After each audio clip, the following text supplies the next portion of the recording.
3, 2. Hi, how you doing, sir? You look nice and crispy. Yeah. Fuck it, I'm not even gonna do an intro to this. Let's go nice and crispy. Bring up the You will keep. All right. So, by the way, we are outside the cage. We are Ike Feldman, Pete Hoffman at Ike_CBS, at the Hall of WFAN, and in general at _outside the cage. Our man just came back from California. Got a nice little tan, dude. You're looking good. Yeah, man. The sun burnt me. Some other stuff burnt my insides, but it was a good time. Dude, I'm happy to be back on the East Coast. West Coast is just, the thinking is slower. You make appointments like 12 hours in advance. Nobody's in a rush. Nobody takes showers, but I'm happy to be back. People enjoy to sit in traffic for 4 hours to move nowhere, to get nowhere. It's incredible. I mean, I'm lucky that I was with the cool people, essentially. Like, it was a household with a skateboarder, a video producer, a guy who's a social media influence. So it's like they were kind of the night cats, so they could go out post traffic. But it was cool. And I was the only one smoking in the house, dude. You're in Cali. You think everybody gets high. L.A. is fun, dude. I haven't been there in a while now. Sister's but out there, my sister lives out there. My brother-in-law, smart girl. My nephew, and I was out there for a little bit. I visited a few times, just to say, and it was awesome. I always had a great time, but then life takes over, and you just can't find your way. But also, just want to remind everyone too, because we kind of just skipped over the place to go to find us. You know, we have had some other things, like, Mike's On app if you want to find our takes on certain things. But we've written some articles about a guy in particular. You can find that on radio.com.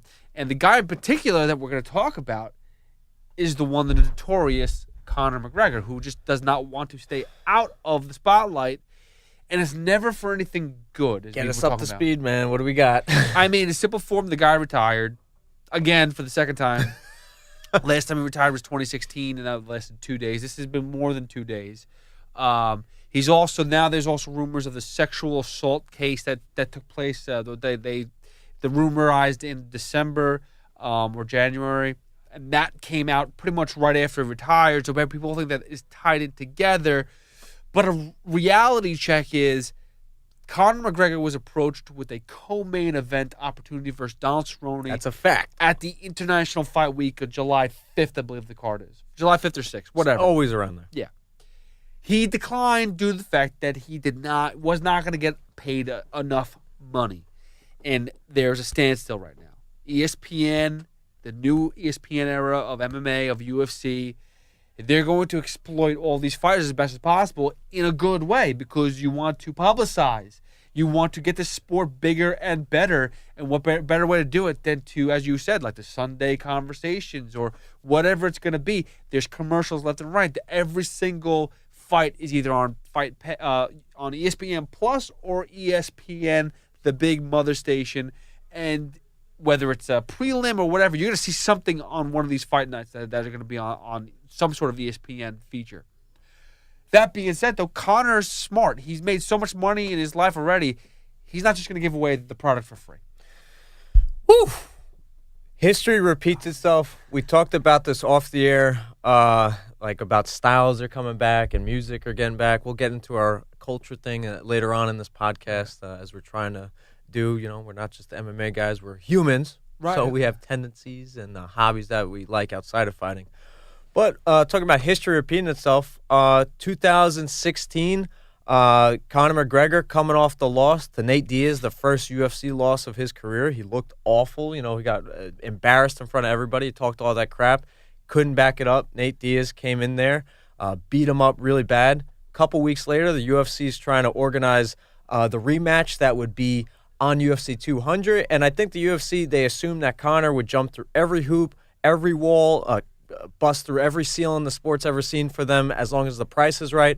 Apparently the price wasn't good enough during negotiations for UFC 200 for the rematch of Nate versus Conor. And Conor does that public retirement thing. Yep. Thanks for the cheese. I'm out. I don't even know what cheese are in Dublin, but he's like, I'm out of here, retired. And he holds still because it's a staring contest, negotiations. And the UFC thought they had some leverage with the Conor McGregor loss. Conor McGregor, man, he's like, are you kidding me? He goes, I want a rematch, same weight, same guy. I'm going to take him out, and I'm going to be even bigger. The UFC goes like, whoa, Conor, we're going to negotiate you down here. Conor was so confident that they didn't get it done for UFC 200. Brock freaking Lesnar returned, and Conor and Nate pushed it. The company wised up. Thank goodness. They wised up 2 events later for UFC 202, and then Conor paid it back even double for UFC 205, became the double champ, and he eventually fought Floyd. So he bet on himself. He came through. He's betting on himself here. He wants to face Khabib a second time. The company thinks his stock is low. They're trying to undersell him or lowball him, as they say. And Conor McGregor, that same confidence, thinks he could get it done, wants more money. Well, the funny thing is, you said, like, he bet on himself the first time around, and he won, and they UFC kind of caved in. Since then, you said the Conor Floyd fight. I mean, he has the taste of real money now. Like, what UFC was paying him was never that. Not saying it wasn't real money. I mean, it's money that, like, in one night, most people will never see, for a few years. That type of thing. If they work their ass off, exactly. I think I don't remember how much he capped out with the Nate Diaz fights, but he made a lot of money. That being said, though, he saw the real money with the Floyd Mayweather and how big of a celebrity he actually is, because no one was going to be able to put those type of numbers up against Floyd Mayweather for 50-0 besides Conor McGregor. Yep. No other boxer, no other fighter. I mean, maybe The Rock would have been able to put. Maybe exactly. The Rock could have put those type of numbers up. But that's basically it. That's what we're talking about. So Conor was able to pull that off. So he realizes, holy crap, I am at that level. Now, we know this, when you listen to some of the interviews we just did recently with Terrence Crawford and Amir Khan, they agree with it. It's, MMA just doesn't pay that well yet. Even Scott Coker, who is the New York Yankees when it comes down to MMA, who is going to overpay his fighters to come fight in his promotion, in his league, because he wants to try to get the best of the best. And if he knows by handing over a wad of cash, that's the best opportunity for him to do that. Even that's not close to what boxers make. And that's where Conor sees, I'm in this whiskey business right now.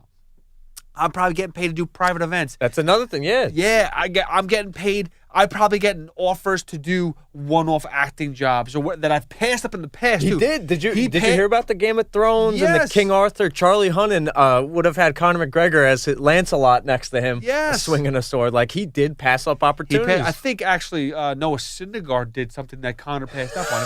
I did know that. I know Mets won. They did. Yeah, 1-0 as always. That's just game 2 is what we have to worry about. But that being said, he did pass up on all these opportunities. So he has an opportunity in front of him where he can train on the side and get healthy and get mentally healthy / physically healthy, because that fight versus Khabib, he wasn't all there mentally, and he admits that actually. Physically, he didn't really look good either. I mean, is the conditioning there for him? I have no idea what he really has to offer as a fighter these days. So he's got to go back and rework a lot. It seemed like the mentally, he was trying to stir up a motivation in the terms of trying to be the revenge story for Artem Lobov. It seems like he was fighting somebody else's fight.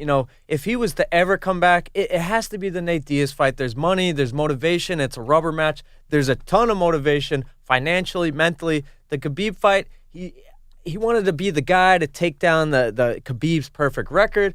That type of motivation is like a GSP motivation. I want to be the double champ, take down the record. Conor McGregor is a businessman. You mentioned this, man. It's perfect. He touched real money with Floyd. Yeah. I don't know the exact numbers. We saw with Floyd that he got $99 million. With the Nate Diaz and Eddie Alvarez fights, I think it ranged from like 10 to 20 money. Nothing to scoff at.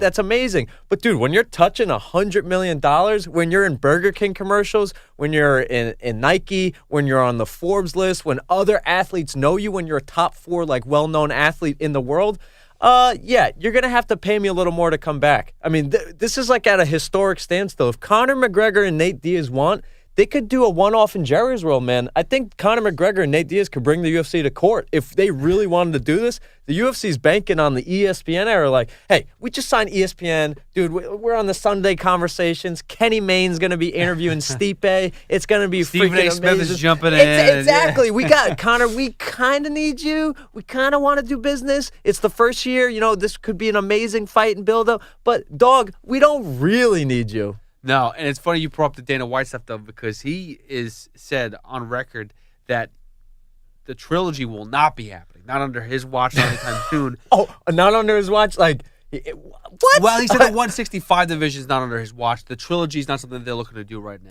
That's the biggest thing they should do right now. But he's playing hardball. He's also the same type of person that's going, hey, Conor, it's time to retire. You're right. Hang him up. You've had a great career.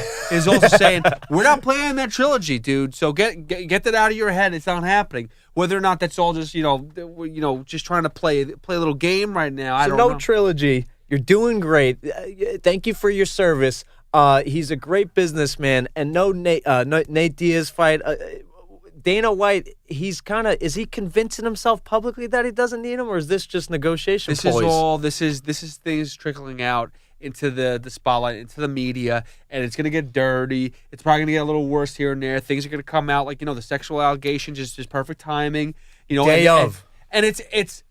I don't want to say that this is a conspiracy theory of like maybe somebody from the UFC put it out there. With millions of dollars, you never know, man. You never know. But really, what it comes down to is, you nailed it. $10 million is nothing to scoff at. But reality is, $10 million in another sport like the NFL is like the number one rookie contract. You get number one draft pick, you're getting $10 million. But then once you get to a certain point, you're a free agent.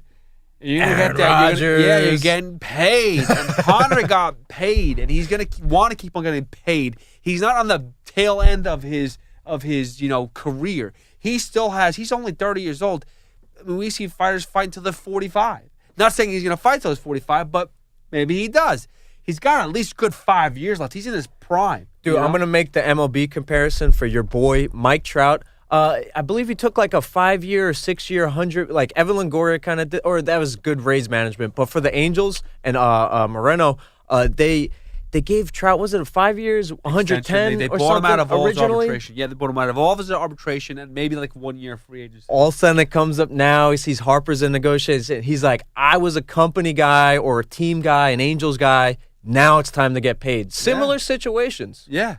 No, you're right. And Conor has a lot of leverage, but ESPN and Dana have a lot of leverage too, because right now they're a train and they keep on moving, and they don't want to stop for anybody. And right now they haven't had to stop.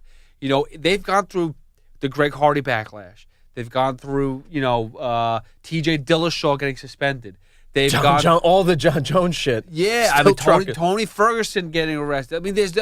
Talk about the headlines that have come through since ESPN has taken over the UFC. They're like, thanks, Dana. Every other week there's some other like pretty bad story. The Rachel Ostovich stuff with her ex-husband. Yeah. Every week there's another story. And stories are kind of what build the spotlight and the storylines for certain fights, but you also don't want the negative publicity consistently. And right now, everything just seems to be, anything that's popping up is negative. It's not like, hey, but like, for example, we're starting today's monologue with Conor McGregor and negative shit. All right? But yesterday, there was 5 fights announced, and we haven't even touched them, okay? That's the type of stuff that happens. And it needs to be role reversal. You need to be role reversal, and you need to get those headline fights out there and those things trending, not the Conor. I think this says a lot about the society, though, in a microcosm, like how we're starting. We want to talk about the fights. I want to talk about Conor's next matchup, man. I want him to do the interview rounds, and we get excited about it, and what could it mean for the future of him in the sport. But it's like we have to placate to the numbers. Conor McGregor's numbers. Conor McGregor with controversies. Ton of numbers. Tom Brady controversy, ton of numbers. It's sad with the society, but we have to talk about it. And I don't know what the outcome is going to be with this, man. I thought Conor was going to get it done, maybe a deal done and fight Cowboy or fight Max Holloway or Dustin Poirier in a rematch. It doesn't look like that's going to happen. I really think now the fall Khabib rematch is a real possibility, and that's the only thing on the table. Well, I would hope that if that's the real possibility and that's really what's going to happen, that Conor is, and again, he's a smart fighter. If you take his fights, his only rematch he's ever had, he never even defended his belt before, so let's just talk about that for a second. But 1 second. But yeah, very 1 second. But the only rematch he's had is versus Nate Diaz, and he actually performed at a high level and was able to defeat his opponent. Some people say, man, it was a decision, it was close. It could have gone Nate's way, went Conor's way for whatever reason. Can he pull something like that out against a Khabib Nurmagomedov? I don't know. That's but the thing. We don't know if he's a crazy man. He's got to stop going out and partying. That's the first thing. Exactly, dude. He stacks all the chips against him. We don't know if he's a crazy man. How many times have we heard the rematch? He wants the Floyd rematch. I would be a better version. And I was the one person who's like, yeah, you had the Nate Diaz thing, and now he's like, I want the rematch against Khabib, and you're like, you had a lot of shit on your mind outside of the cage, and you kind of got destroyed, and dude, you're not focused, and you're saying you want the rematch while you're on top of a bar counter. You're questioning Joe Rogan's calling ability, and then you want the rematch. I mean, you sold me on all the other rematches more.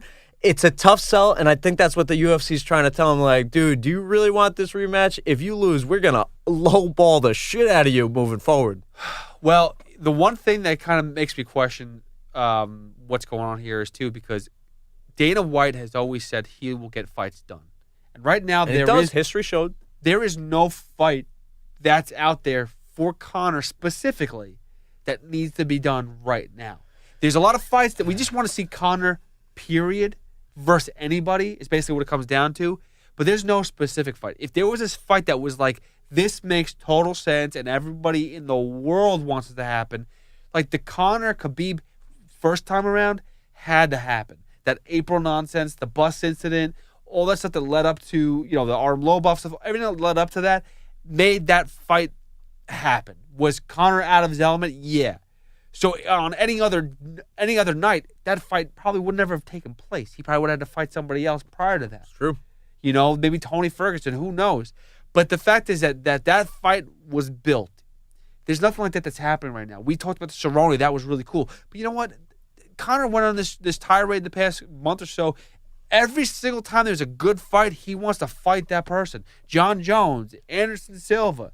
I mean, Donald Cerrone called out. I mean, fuck, he probably wants to fight, Francis Ngannou too. I mean, anybody that put up a good performance, he wants a piece of. But we did see Nate doesn't tweet often. That's why it's like when he does something, he wants you to pay attention. Like, dog, I ain't playing when I throw up these gang signs. It's a real threat. Well, his gang sign that he threw up was 185, meaning a weight class, and obviously that's it's a joke because Nate would never fight at 185. But what that means, especially when Conor McGregor says, "I'll fight you at any weight," and nobody tags anybody because you're not supposed to do that on Twitter. Don't tag Nate. No. Just learning the process of Twitter. We can't tag, we can't hashtag at anybody. It's whatever. It's like why even make it? Why even allow to do it? Like there's a red button that says don't push it, but you want to push it because it says don't push it. Why even bother having a red button? They're yelling at each other in different rooms. That's basically what the Twitter world is telling us. That and Conor and Nate. But anyway, it shows that there was some negotiation going around, and then the tweet comes out. It's so funny that 3 years ago it was Nate. 3 years later it is Nate. That's the biggest fight. That's a lot of money. Like I said earlier, it gets him a lot of motivation, gets him out of bed. But Dana White's not sold on it, and he's not buying it. Him putting Max Holloway and Dustin Poirier for the April card. And then when would the winner of that fight? Around July, when Khabib is eligible to fight again. They're assuming the UFC and Dana White are so confident in their promotion and their negotiation skills that they say, no, Khabib says November, we're going to sit him down, he's going to fight the winner of Max versus Dustin in July. Like, they don't actually believe these fighters' threats. That's the scary thing. They're too overconfident that they can get it done. Did they not learn from UFC 200? I know Brock Lesnar saved the event, but dude, we're talking about Conor, Khabib, and Nate. Pay these guys, respect these guys a little, or it's going to turn into boxing, and they're going to sue the UFC and do one-off events. No, we can't have that. We warned you, Dana. I think that's the chaos that, like, the MMA right now is controlled chaos, and I can live with that. I can live with the different promotions currently right now, and like, you have one-off maybe like title fights or your best versus my best. I could deal with that type of clash of titans, but I can't just be like, all right, hey, now I'm my own separate entity, and I'm gonna go to UFC this time around. I'm gonna go to Bellator, and this time I'm gonna go to one championship this time, and then PFL this time. But what if we can't get the Conor Khabib? And I told you earlier, dude, if I have to pick pecking order, stay with the UFC 1 faces 2 faces 3 or the super wonderful fights, I'm going pecking order, like no matter what. But I want both. And if Conor could fight Nate, and then we could also get Khabib versus Dustin Poirier an order fight, I want both. If you're gonna tell me, listen, I don't think that Conor and Nate's going to happen anytime soon because, as we've talked about with other people too, Brandon Schaub in particular, that fight's always going to be there no matter what. That fight is always going to be there. They want other fights to take place before that fight actually ever happens. Because once that happens, it's done. But It's what off if the Conor board. doesn't want anybody else?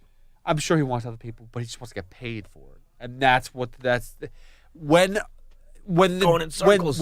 Yeah, well, you know what it is? It's like ESPN put a major investment into the UFC, and yes, they have money, they have looser cash, but they're putting it back into they're keeping around the Ultimate Fighter.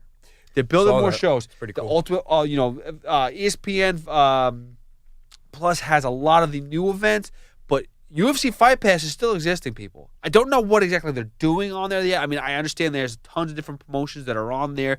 Invicta FC, Titan FC, the Island Fights, stuff like that. There's a bunch of other things that are taking place there. Basically minor league. Minor leagues, right. A lot of like one-off wrestling events or straight jiu-jitsu events. But that being said, like it still exists, and they're still trying to put and invest money into that and try to build that up at the same time. So they are trying to figure out other things and not just let it be like a one-off of we just do fights and that's it. It's a whole thing that they're doing. So Conor has to recognize, and these other fighters have to recognize that they're not at that point. Those other shows, if they become successful, will then bring in more money, and then they can get paid. So maybe they should do like a Total Divas type of thing on E! Entertainment with, rather than the Bella twins, let's get the McGregor, the Diaz brothers.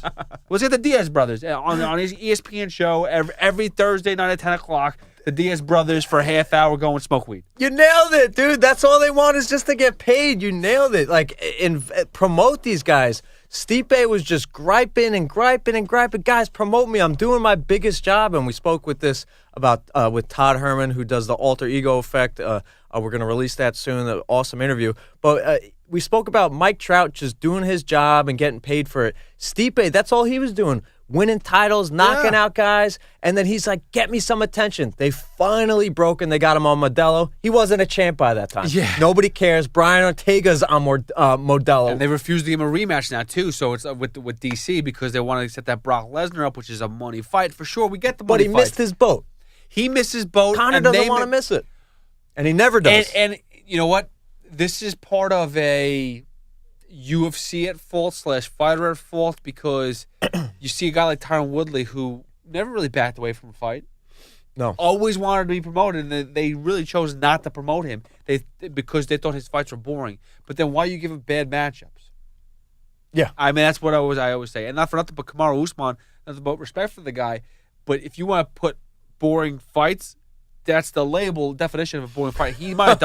He dominated for 5 rounds, but it was such a domination and embarrassment for Tyron Woodley, unfortunately. And I love Tyron Woodley, so I'm not trying to knock the guy, but it was such a dominating performance that it was boring to watch for 5 rounds because you knew that Tyron never had an opportunity to get in that fight. 5 rounds of a guy on his back is not exciting. Watch, though. Because he became champion inside the ESPN era, if Kamaru holds on to the belt for 12 to 24 months, his social media following is he the best ever? Is he the greatest welterweight of all time? Yeah, what would it be like Neil Everett? Like, I sat down with Kamaru, the Nigerian Nightmare. He's only fought twice since the last time since he took the belt, but he could potentially be the best welterweight of all time. Like, that's all the fighters want, some promotion, and maybe cash will come with the promotion because they get some sponsors. And I know we're in the MMA vacuum and in the combat sports bubble, and we're on the ESPN era. We're 3 or 4 months deep, and we want everything to happen. UFC and Dana White, they don't have to put their livelihood in a cage in front of the public, and that could be their career, the start of it, or the end of it. Dana White's behind the office making critical decisions that's years in advance. Conor's next fight, when he steps into a cage, he has to freaking win. You keep on saying to. You keep on saying that. The importance of him winning, I guess, is huge. You know what? If the guy puts on a great fight, if he goes toe-to-toe with Nate Diaz for 5 rounds, and he doesn't get stopped. I mean, then he can't get demolished. That's fun. That's a different story we're talking about here. Then, yeah, I agree with that. He can't look bad. No, great. Which is what Floyd Mayweather didn't do. Floyd Mayweather did not make Conor McGregor look bad. He made Floyd Mayweather made Conor look like any other boxer he's fought. True. Which, if you put it on that pedestal of he's any other fighter I fought. Conor McGregor, who's not a boxer, can box. That's basically what he said. So you can't criticize the man, and he still fucking owns the MMA world. But that's why there's so much pressure, man. You're saying Floyd, he didn't look too shabby. You could totally justify a trilogy fight of why he could beat Nate. Right. Khabib, that's what everybody besides Conor thinks he's going to lose that fight. Maybe a few people inside of his team, maybe his girlfriend, maybe his son. I would say his son might not even think he's going to beat Khabib. Daddy, don't fight Russians. I will say this, and I will always say this about Conor McGregor. I always call him he's the conqueror of all, master of none. But in the instance of Nate Diaz fight, he did go back and he did research it and he did figure out a way to much respect for that. Yeah. Most fighters don't have that opportunity to go back and have a rematch right away. Right. It doesn't happen. In most sports, it does not. It will not most sports, but in MMA and boxing, it rarely happens. Besides the Canelo Triple G, or Wonder Boy and Woodley. The reality of a part two doesn't happen that often. No, it's a lot of get back in line. Yeah. Get back in line. So Conor, who wants this fight, who probably will get this fight, that's all his mind and attention on is right now, besides the whiskey, is Khabib. I could buy into him doing enough research to potentially win that fight. I do see it. I do have to see it. But Conor was ready to get in line. He was when they showing negotiations fell out with Donald Cerrone. It showed that that could have been a number one contender fight. Any fight Conor is a number one contender fight. Shows that he was ready to play ball. But then the UFC had to insult him and make him a 3-round co-main event. What the hell? Dude, John Jones is slated to be the headline of that card. Conor McGregor is 5 freaking times the star power John Jones is. Do not insult Conor. Guys, you've done this before. Then don't put him on the card. It's Put him on a fight night. Figure out a main event you can put him on. Fight night? But you know what's going to happen now? If Dana sticks to his guns, it says we don't wait around for anybody. We throw out fights when they're presented to us, and if you can't fight, we move to the next guy. Or do we see a Tony Ferguson Conor McGregor fight in the future now because both missed out on their opportunity for interim belt? And I don't think Conor's going to be cheap anymore, man. It's like you showed up late on a first date, and the girl's like, man, I'm not going to make this easy. This guy's not getting in my pants because he says some smooth words and buys dinner. I'm going to make him wait. I'm going to have to make this. He's going to have to earn it. Conor McGregor is no longer cheap.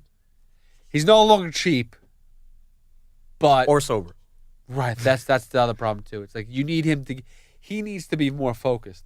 And I'm not trying to say that because we want to see him back in the cage. We want to see him win. I'm just saying in general, he's going to get to a point where if he's not fighting – and he's not focused on fighting and his attention's not on that, the outside world may catch up to him. And we don't need to see that either. That's only going to make him look bad. And I don't want, as an MMA, personality, media, whatever you want to say we are, the last thing we want to see is the sport that we, cover and so invested in for many different reasons, be in that limelight for just negative attention constantly. And then the biggest quote-unquote star today is Conor McGregor, and everything we hear is he retired, he got arrested, sexual assault allegations, whatever else is going to come his way. We don't need that anymore. So that's why I'm saying you sound like a Disney executive. And in all seriousness, that's what at least one of them is saying. We don't need this type of publicity on our platform. Right. No, you're right. I mean, You're right, man. I mean, no, you're right. No, you're right. No, you're right. We need more of that. People yelling, "You're right." Imagine that in a political debate. You're right. No. You're right, sir. You are right. I take that back. I'm not right. You are right. Let me retort. You are right, my friend.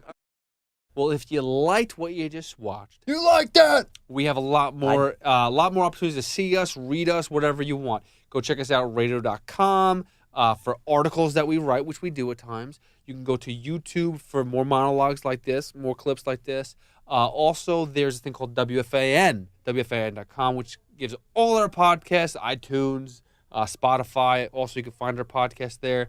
And then there's the Mike's On app, which we are on as well. So any of those CBS Sports Radio stuff, just go find us outside the cage. Ike Feldman, Pete Hoffman, we exist besides right here.